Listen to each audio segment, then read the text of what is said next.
The misconception of private property. Why defending the highest bidder matters more than ownership type. The debate over private property versus public ownership often revolves around efficiency and the prevention of the tragedy of the commons. Private property advocates argue that exclusive ownership creates incentives for better resource management, while critics claim public ownership avoids monopolization and ensures fair access. However, this common framing misses a fundamental element: who has the right to defend and enforce ownership? More specifically, they overlook the importance of defending the right of the highest bidder, which dynamically aligns property use with productivity and market efficiency far better than static categories of ownership.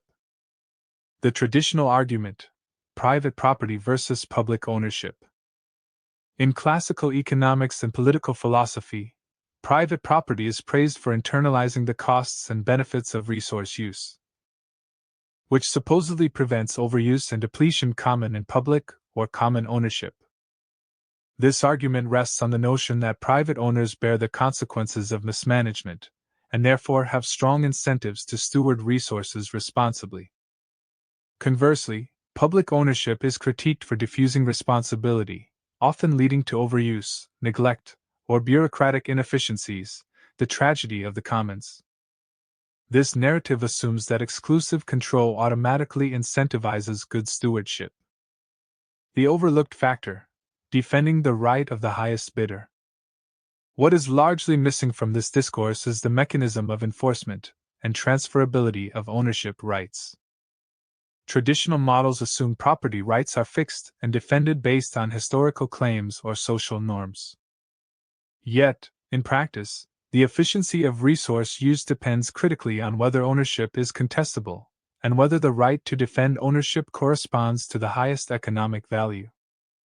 Defending the highest bidder's right means that ownership is effectively auctioned or contested in a manner that the person who values the property most, or who can use it most productively, is the one who controls it.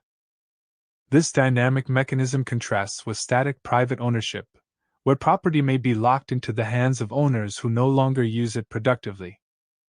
It also differs from public ownership, where resources may be held collectively but without clear, enforceable mechanisms to allocate to the highest value users. Why this matters: aligning ownership with productivity. The right of the highest bidder to ownership creates powerful incentives for efficiency. Resource allocation is dynamic, continuously shifting to the users who generate the highest returns. Externalities and underutilization are minimized because the cost of holding unproductive property rises when others can bid for it. Market feedback and competition become the primary forces driving stewardship and innovation, rather than fixed claims or bureaucratic controls. Critique of common misconceptions.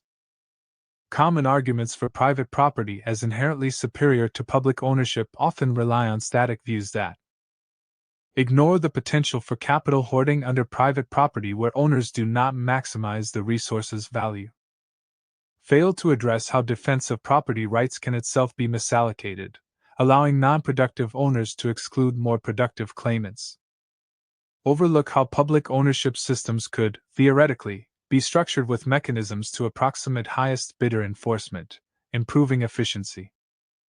Conclusion: the true test of property systems is not whether they are private or public, but whether they allow and enforce the right of the highest bidder, the right to allocate resources dynamically to their most productive uses. Without this crucial enforcement mechanism, debates about private versus public ownership remain superficial and miss the core driver of efficient resource use. The contestability and dynamic defense of ownership rights aligned with productivity.